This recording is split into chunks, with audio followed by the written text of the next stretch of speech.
গুটি কয়েক অসাধু ব্যবসায়ীর অনৈতিক আচরণে বাড়ে নিত্যপণ্যের দাম, যার নিয়ন্ত্রণে তরুণ প্রজন্মকে সম্মিলিতভাবে কাজ করার আহ্বান জানিয়েছে জাতীয় ভোক্তা অধিকার সংরক্ষণ অধিদপ্তর। মঙ্গলবার রাজধানীতে ভোক্তা অধিকার সংরক্ষণ আইন 2009 বিষয়ক এক কর্মশালায় এসব কথা উঠে আসে।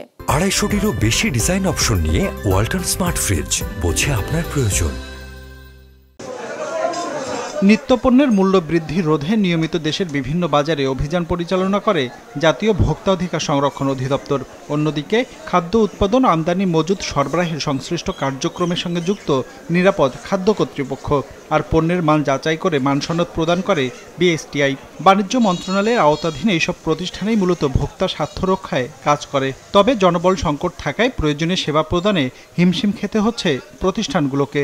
সে আলোচনায় উঠে আসে ভোক্তা অধিকার সংরক্ষণ আইন বিষয়ক কর্মশালায়।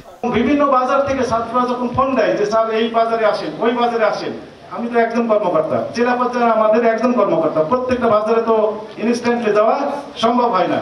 এই অধিদপ্তরের লোকবল যদি বৃদ্ধি করা যায় বা উপজেলা পর্যায়ে যদি অফিস দেওয়া যায়, তাহলে আমার মনে হয় এই 18 কোটি মানুষের যে চাহিদা সেটা পূরণ করতে অনেকটাই সক্ষম হবে। চাল, ডাল, তেলের মতো নিত্যপণ্যের বাজারে অস্থিরতার জন্য দায়ী মূলত কয়েকটি বাণিজ্যিক প্রতিষ্ঠান, এমন অভিযোগের কথা জানানো হয় আলোচনায়। বলা হয়, এসব প্রতিষ্ঠান যে কোনো অজুহাতে অনৈতিকভাবে প্রতিনিয়ত বাড়ায় নিত্যপণ্যের দাম, যার প্রভাব পড়ে বাজারে। এর বাইরে বাজারে পণ্যের দরের অস্থিরতা ছড়ানোর বড় কারণ পরিবহন খাতের চাঁদাবাজি আর বাজার সিন্ডিকেট। এমন বাস্তবতায় শিক্ষার্থীদের সোচ্চার থাকার আহ্বান জানানো হয় অনুষ্ঠানে। ডিজেলের দাম বেড়ে যাওয়ার ফলে একটা ডিম পরিবহনে 10 থেকে 12 পয়সা খরচ হয়, সেখানে 3 টাকা কেন মানে 12 টাকার ডিম 15 টাকা হয়ে যায়।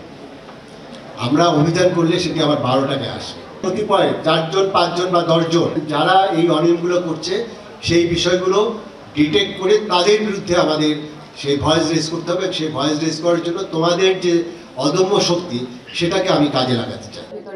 দ্রব্যমূল্য নিয়ে বাজারে যে অস্থিরতা, তা গেল কয়েক বছর ধরেই চলছে।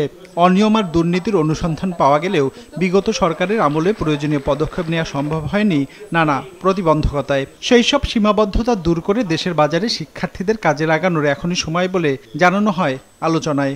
আমি আগে যখন একটি সরকারের অধীনে কাজ করেছি, আমরা কাজগুলো কিন্তু একইভাবে এখনো করছি। ওই সময় অনেক কিছু বলা যায়নি। আমি এমনও বলেছি যে আমরা যেখানে হাত দিচ্ছি সেখানে অনিয়ম পাচ্ছি।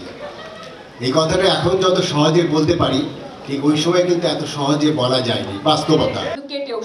একই সাথে ক্রেতাদের অতিরিক্ত পণ্য ক্রয়ের প্রবণতা থেকে বেরিয়ে আসার আহ্বানও জানানো হয়। বলা হয়, এতে অসাধু ব্যবসায়ীদের অতিরিক্ত মুনাফা করার প্রবণতা বাড়ে। রঞ্জিবুল মিজান, বিজনেস রিপোর্ট, মাছরাঙা টেলিভিশন।